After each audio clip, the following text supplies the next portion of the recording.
You wake up tired, even after hours of sleep. You sit up in bed with a tight chest, feeling like you're late for something you can't explain.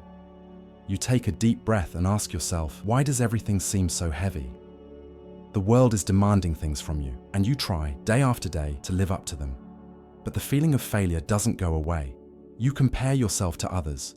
You think you're not up to it, that maybe you're broken inside, and deep down, you believe it's your fault. This is how the invisible collapse of millions of people begins. Pain is disguised as fatigue, anguish becomes irritation, fear is disguised as apathy. And all of this is treated as a purely individual problem. There is a lack of focus, they say. There is a lack of gratitude, they repeat. As if a motivational phrase were enough to put out a silent fire burning inside. But what if this constant feeling of inadequacy did not originate within you? What if it is just the symptom of a sick structure? Émile Durkheim, a French sociologist who lived in the 19th century, saw this with frightening clarity. He did not see human problems as personal deviations, but as reflections of social failures. For him, society has an invisible force that shapes people's thoughts, desires, and feelings. If this structure goes into crisis, the individual suffers, even without knowing why. The suffering of one person is not an isolated cry, it is the echo of a collective collapse. Durkheim called these social facts. They are rules that we do not choose, but that we follow. You didn't decide that you have to be successful by the time you're 30, or that you have to be happy on social media all the time. These were programmed, subtly imposed on you, and you simply adapted. But these rules have a weight. And when they conflict or become unattainable, anomie is born, a state of emptiness, confusion, and disorientation. Feeling lost is not a sign of weakness. It's a sign that the world around you has lost its meaning. That's why, even when surrounded by technology, you feel alone. Even when you have food and shelter, you feel like something is missing. Even when you try hard, the reward never comes. The current system promises happiness, but delivers demands. It sells freedom, but imposes standards, and so, silently, millions fall ill, believing they are failing, when in fact they are just carrying the weight of a society without direction. Durkheim did not believe in individual solutions to structural problems. He knew that when many individuals suffer from the same pain, it is a sign that the error lies at the root. The crisis we are experiencing is not one of character, but of direction. It is not about personal weakness. It is about a structure that has broken the link between the individual and the collective. What was supposed to be support has become a burden. What was supposed to be a bond has become a demand. And that is when everything begins to fall apart. The silent scream you feel comes not only from your history, but from the echo of an entire society trying to survive without a soul. And this is perhaps the hardest truth to accept. You are not broken. The world around you is the one that has made you sick and has placed the burden of healing on your shoulders. Imagine a crowded theatre where each person has a role to play. There is the lead actor, the supporting actors, the lighting technicians, the box office staff. Everything seems to be working in harmony until the script disappears. No one knows what to do, where to go, or what to say. Some try to improvise, others simply stop. Chaos begins not with a scream, but with the silence of a structure that has ceased to support itself. This is what Durkheim calls anomie, the invisible collapse of social order that, when it fails, disorients the individual. For him, society is not just a group of people living together. It is a body with a soul, and this soul is the norms, customs, and shared values. It is this collective spirit that gives us direction and purpose. When these guidelines lose strength or contradict each other, people begin to wander aimlessly, even if they are surrounded by technology, comfort, or information. They feel that something is out of place, but they cannot name it. This imbalance is noticeable in every corner of the modern world. Families that don't talk to each other, companies that exploit people in the name of success, young people who give up on life before they even begin to dream. The increase in anxiety, depression, and self-medication is not an accident. It is a symptom. When social ties are broken, When belonging becomes competition, the individual stops recognizing himself in others, and silently also stops recognizing himself in himself. Durkheim saw this firsthand. In his study of suicide, he showed that the reasons go beyond personal pain. In many cases, what kills is not individual sadness, but the absence of social connection. People take their own lives not only because they are suffering, but because they feel that the world does not recognize them, does not include them, does not listen to them. And the most frightening thing, this does not happen in times of war or extreme poverty. It happens at the height of civilization. The paradox of modernity is cruel. We have never been so free to choose, but we have never been so lost. We can change careers, cities, lifestyles, but we no longer know where we belong. Society, which should welcome us, has started to demand it. Bonds of solidarity have given way to productivity contracts. And when everything boils down to performance, even love becomes a metric, and even pain needs to be justified with results. In this scenario, the crisis is not a deviation, it is the new norm. Suffering has become routine, disconnection an epidemic, and yet, we continue to treat everything as a personal failure. As if a new app, a new diet, a new self-help book could fix what is broken on a collective level, as if it were possible to heal the soul with techniques that ignore the society in which it lives. Durkheim shouts from the past to warn us, when the pillars of coexistence crumble, individuals feel the impact in their own flesh, and this is not weakness, it is evidence. The pain of one reveals the illness of all. The sadness we carry is not only ours, it is a mirror of the world we have built. A world that has abandoned care and exalted competition, that has forgotten about others and left us orphaned of belonging. From an early age, we were taught that the secret to success lies within us, that we just need to believe, try again, and get up faster. We were told that each person builds their own destiny, that obstacles are just steps, and that those who want to find a way. This narrative has lulled generations and served to hide a harsher truth. When a structure is broken, no matter how hard someone tries, it will continue to crush those within it. It is not weakness. It is inequality disguised as freedom. The "you are the only one responsible for your life" speech may seem liberating, but it is a disguised prison. It transfers all the weight of a dysfunctional system onto the shoulders of those who are trying to survive. If you didn't succeed, it's your problem. If you're tired, it's because you lack strength. If you're sad, it's because you think negatively. And so, little by little, each person starts to feel guilty for carrying a burden that no one can bear alone, and that should never have been carried by anyone. Emil Durkheim already saw the dangers of this mentality. For him, human beings only find balance when they are part of a healthy collective.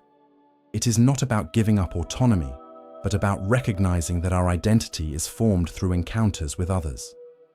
When society becomes excessively individualistic, it breaks the invisible threads that sustain us. And then, what was once support becomes pressure. What was once a bond becomes comparison. Today, we are surrounded by social networks that have turned life into a showcase. Happiness has become an obligation, sadness, a weakness that must be hidden, failure, a shame that must be buried. The logic of performance has even invaded our feelings. Love has become an effort. Caring has become a task, and being well all the time has become a requirement to not be left aside. But this constant demand dehumanizes. And the cruelest thing, it makes each person isolate themselves with their pain, believing that no one else feels the same way. Durkheim said that healthy societies are those where individuals know they are not alone, that they are supported, that they belong to something greater, that they share values and dreams. But when bonds are weakened, and everything comes down to the I, human beings shrink. They start to live in a state of defense, afraid of not being up to par. And in this race, the other stops being a partner and becomes a threat. This is how individualism turns into institutionalized loneliness. The most dangerous thing about all this is that we start to believe that the solution is to try even harder, to work harder, to study more, to produce more, to pretend more. as if by doubling the load we can compensate for the lack of support. But the more we run, the more we lose what really matters. And in the end, we discover that we are exhausted not from living, but from resisting a world that demands too much and offers too little. You didn't lack courage, you lacked community. You lacked listening. You lacked a space where you could exist without performance, where you could be seen not as a results machine, but as someone under construction with limits and dreams. And perhaps this is the biggest lie of the modern era, that winning alone is proof of strength, when in fact, it is a sign that the world around you has failed to provide shelter. There is a loneliness that does not arise from the absence of people, but from the disconnection between presences. You can be in an office surrounded by voices, at home with your family, at a party with friends, and still feel like you are alone. It is not a physical absence. It is a lack of connection, the kind of loneliness that cannot be resolved with company, but with meaning. And this loneliness is not random. It was constructed, shaped, and encouraged by a system that has learned to profit from human fragmentation. The modern world has organized life around goals. From an early age, we are trained to compete, to stand out, to prove our worth. Every man for himself. Those who help each other too much fall behind. Those who trust too much hurt themselves. The logic of the market has invaded relationships and taught us to see others not as brothers, but as threats. Collaboration has become a weakness.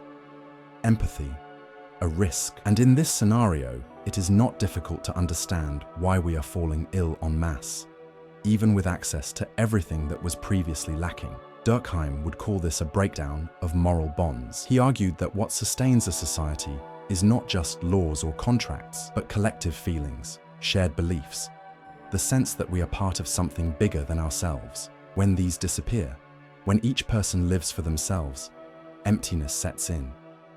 Loneliness ceases to be an accident and becomes a structure, a loneliness that is accepted, naturalized, reproduced, as if it were the price of freedom. But this freedom, sold as an achievement, is often just disguised abandonment.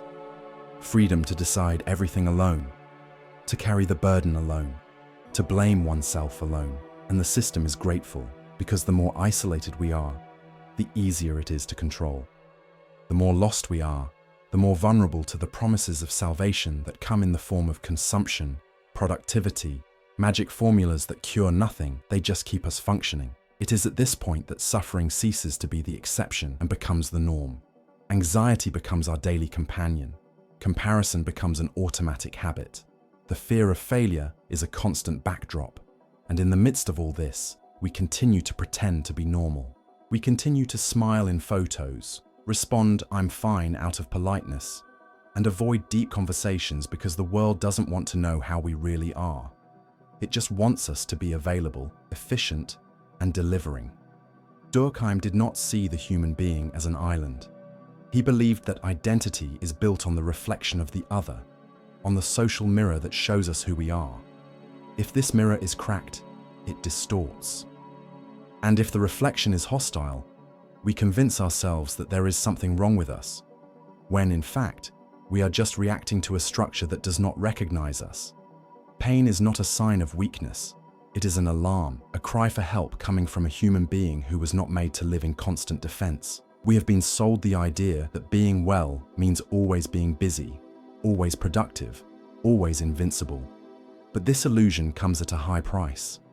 It costs the silence of those who suffer, the fatigue of those who endure in silence, the isolation of those who no longer feel part of anything. And the question that echoes is, who are we when no one sees us anymore? What is left of a human being when the system erases their value and transforms their existence into performance? When everything falls apart, the instinct is to rebuild. But rebuild what? In a society where ties have been broken, where the other has become a competitor and silence has become a defense, the path is not to seek isolated answers, but to restore what has always been the basis of any civilization: belonging. Durkheim believed in this. For him, the individual's healing begins when he stops carrying the world alone and returns to seeing himself as a living part of a larger body. the collective. This is not about romanticizing the past, but about remembering that humanity has always thrived in community. Fire was discovered in circles, stories were passed down in tribes, grief was shared in rituals, birth was celebrated by all. There was a collective wisdom that reminded us of something essential. No one goes through life alone. The collective suffering we see today is not just the result of recent events, it is the cumulative toll of decades of ignoring this truth. Durkheim divided societies into two main forms of solidarity, mechanical and organic. The first is based on similarity. Everyone shares values, rituals, and ways of life. The second emerges from complexity, when everyone has a different role, but everyone recognizes themselves as necessary parts of the whole. The problem of our time is not the diversity of functions, but the loss of awareness that we still depend on each other. We are different, yes, but deeply interconnected. To rebuild this bond, it is not enough to seek out groups that think alike. We must relearn how to listen. Relearn how to look someone in the eye, to say, "I'm here," without expecting anything in return. To slow down to keep up with those behind us. To remember that kindness is not weakness, and that offering presence can be the most revolutionary act in a world that has trained us to perform. True strength lies in the affection that remains when all seems lost. For those who are tired, the answer will not come in ready-made formulas. It will not be a technique, nor a tool. It will be a reunion with humanity itself, with the inner space that was silenced by external screams, and with people willing to form new bonds, not based on utility, but on truth. The beginning may be timid, an honest conversation, attentive listening, a support network that is born in affection and blossoms in presence. But each gesture is a thread that sews together the torn fabric of society. Suffering, as devastating as it is also revealing. It shows you what needs to change.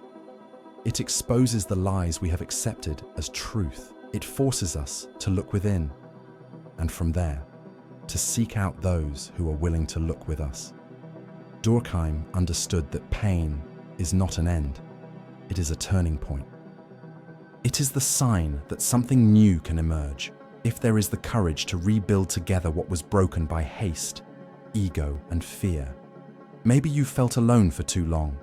Maybe you thought the problem was just yours, but now you know what hurts you resonates with many, and what heals you can heal others too. So don't give up on looking for true connections. Don't give up on offering what you would like to receive. Because deep down, what saves us is not a great revolution. It's the simple reconnection with what makes us human. If this message touched something within you, if at any time you felt seen, welcomed, or understood, like this video, this shows us that this content makes sense and helps us reach even more people who also need to hear it. And if you believe these reflections are important, subscribe to the channel. Here, we continue to talk about the pains that no one explains and the truths that the world tries to hide, always with depth, respect, and humanity, because you are not alone, and together we are stronger.